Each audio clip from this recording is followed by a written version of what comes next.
जो SC/ST में आते हैं, इझवा जनजाति। अब एक मंदिर था, मंदिर के सामने क्या थी? सड़क थी। तो इझवा जनजाति के लोगों को, यहाँ के लोग जो ऊंचे जात वाले थे, वो कहते थे कि तुम इस सामने से नहीं जा सकते, यहां से तुम प्रवेश नहीं कर सकते। दूसरा रास्ता बहुत लंबा दूरी तय करके था, 5-6 किलोमीटर। अब अगर किसी का घर यहाँ है और उसको यहाँ जाना है तो वो मंदिर के रास्ते से नहीं जा सकता है, लौट के जाएगा पूरा गांव हेल के बाहर यहाँ पर, अब फिर आना है तो इस तरह से हेल के। बताइए ये गलत बात था कि? अरे यार, वो छोटा जात बड़ा जात क्या होता? छोटा जात वाला तो बड़ा जात वाले को छू लेता है तो कहते हैं अशुद्ध हो गया, ज्यादा वोल्टेज छोटके में है कि नहीं है? आप बताइए, छोटा जात वाला बड़े जात को छूता है तो क्या कहते हैं? हम अशुद्ध हो गए। तो तुम्हारे में वोल्टेज है तो तुम बड़ा जात वाला छोटा को छू के शुद्ध करके दिखाओ। नहीं समझे? ज्यादा वोल्टेज किसमें? लेकिन बात हम क्या बताते हैं, छोटे जात को लोगों ने पढ़ने नहीं दिया, इस वजह से वो इस तरह का सवाल नहीं पूछ सकता था। हमरा से पूछे कोई, हम कहते हम ट्रांसफार्मर, तुम बैटरी, टच करा के देखा, भड़का देंगे तुमको यहाँ पर, फिर तुमको शुद्ध अशुद्ध हो जाओगे तुम यहाँ। तो ये लोग बहुत गलत, ये गलत बात है यार। आज के वक्त में तो एटलीस्ट ये सोच नहीं होनी चाहिए।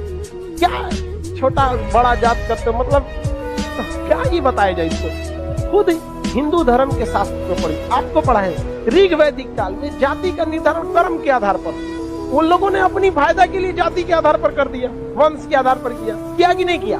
हम ये बात थोड़ी कर रहे हैं, ये तो ऋग्वेद में लिखा है। हम कौन होते हैं भैया बताने वाले कि जाति के आधार पर होगा कि नहीं? ऋग्वेद हम लिख ले हैं, जाके पढ़िए ऋग्वेद में, वहाँ एक ही परिवार में 4 जाति के लोग रहते। प्रारंभिक वही है ना, बाद में ना संशोधन कर दिया गया, तो गलत था। यहाँ पर केरल में बहुत अत्याचार हुआ। यहाँ पे केरल का त्रावणकोर का एक राजा था, यहाँ पर इसने दलित महिलाओं को मूला कर्म लगाता था। टैक्स था मूला कर्म।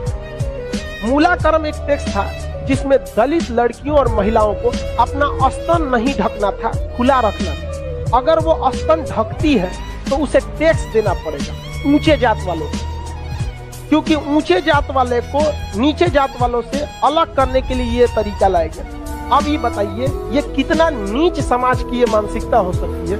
ये आप कह सकते हैं कि जिस भारत में नारियों की पूजा होती है, भारत में ये मूला कर्म स्तन ढकने के लिए थे, और वो भी इस नाते कि तुम दलित हो, कितना गलत है। और इसको देखिए, इस पे कोई बहुत बड़ा बवाल आज तक हुआ है नहीं, लेकिन एक मूवी अगर आ जाएगी पद्मावती, या एक बाजीराव मस्तानी, एक कोई मूवी आ जाएगी, या कोई किसी कंपनी का प्रचार आ जाएगा। अभी एक किसी कंपनी का कोई प्रचार आया था दीपावली की, उसके लिए बवाल हो गया। कभी इसके लिए बवाल हुआ है? नहीं, होगा भी नहीं। रीजन क्या है? दलित लोग उतना पढ़ने ही नहीं दिया, इन लोग आगे भी नहीं दे रहे। दलित के कुछ नेता भी आए तो अपने परिवार को लगाने में आगे बढ़ गए, वो पढ़े लिखे नहीं। यहाँ एक मूवी के लिए बवाल हो सकता है, जिस हम पर्सनली हम बताते ना, बवाल की वजह से हम बाजीराव मस्तानी मूवी देखे, हमें ऐसा नहीं लगा कि उसमें क्या, भले काटने के बाद वो था कि क्या था हमको ही नहीं पता, लेकिन ऐसा उसमें मूवी में कुछ गलत दिखाया गया है। उसमें तो और बहादुरी दिखाया गया कि महिलाओं ने, कि देखो भाई मरने के बाद भी हमने क्या किया है, जौहर, जो गलत था। अलाउद्दीन खिलजी, इससे नुकसान किसको था? इससे अलाउद्दीन खिलजी का वो चेहरा जो सबको नहीं पता था, वो भी देख लिया लोगों ने, लेकिन उसके लिए विरोध हो सकता है। लेकिन इतना गलत चीज के लिए कभी आपने विरोध देखा है? कभी नहीं आया। तो ये उन लोग को आज तक दबाए जाके रखा है। इतना गलत चीज वहां पे मूला कर्म लिया गया, ये एकदम सरासर गलत। और वहां पे जब टैक्स देने गया तो महिला जो थी ना, इस मूला कर्म को हटाने के लिए अपने स्तन को चाकू से काट दी और मर गई सब महिलाएं वहां पर। अब यह केरल ऐसा राज्य था जिसमें पुरुष सती होते थे। जब उनकी पत्नी अपना स्तन काट देती थी, ब्लड गिरने की वजह से मर जाते थे, तो चिता में पुरुष जाके मर जाता था कि हम ऊंचे जात वालों से नहीं लड़ सकते हैं, लेकिन हम अपना शरीर हम भी त्याग देते थे। पुरुष भी सती हुआ है इस देश में, ये ऊंच और नीच जात वाले यहाँ। लेकिन इसे, और यही अगर ये कांड किसी ऊंचे जात वाले के लिए कोई दिल्ली सल्तनत का राजा किया रहता, आज न्यूज चैनल पे बैठ के बवाल हुआ रहता। लेकिन दलित है ना भाई साहब, कोई आवाज नहीं उठाता।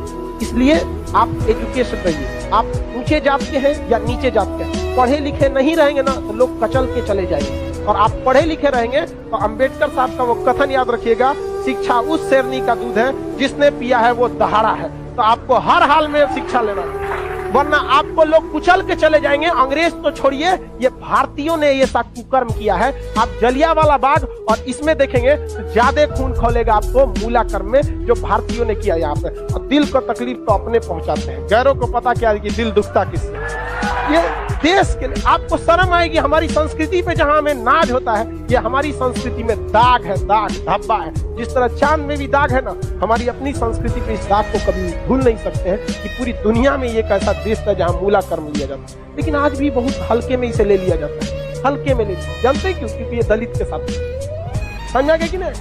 बहुत ऐसा होता है। कितना आदमी बताएगा? ज्यादा हम भी बोलेंगे तो हमारा कहेगा तो दलित का फेवर कर, हम पूंजी फेवर कर। नहीं हुआ रहा था नहीं बोलते।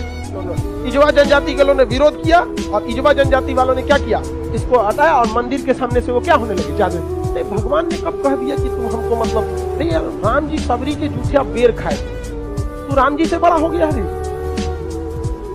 राम जी के पैर के धूल के बराबर है आज के वक्त में, चाहे कितना बड़ा आप प्रकांड विद्वान। सबरी के जूठा बेर खाए थे कि जूठा बेर यहाँ।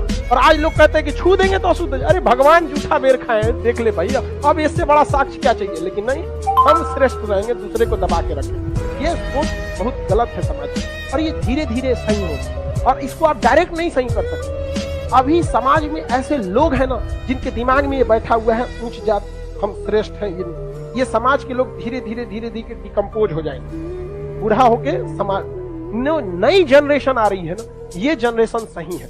लेकिन इसमें भी बहुत सारे ऐसे हैं लोग जो ये बात को मतलब ले। लेकिन आज आप लोग युवाओं में आप देखिए, आप लोग में ऐसी सोच नहीं अभी नहीं है। लेकिन आप अपने घर में देखिएगा, अपने दादा परदादा दादा उन लोग में अभी भी ये सोचा। हमारे यहाँ पे हमारी दादी भी थी तो नौटंकी करती, हम खटिया पे बैठी थी उनके, हमारी दादी से नहीं जमता था। बहुत कोई नौकर वोकर आते थे तो ना काम करने के लिए, उसके लिए अलग गिलास रखी, उसके लिए शीशा का अलगे रहता था। क्योंकि कौन सा तरीका आपका भाई, आप भी पीने के बाद धुल देंगे, वो भी धुला जाएगा, सब साफ हो जाएगा, इसमें कौन सा बात है। लेकिन ना, मर गई लो, खत्म कहानी।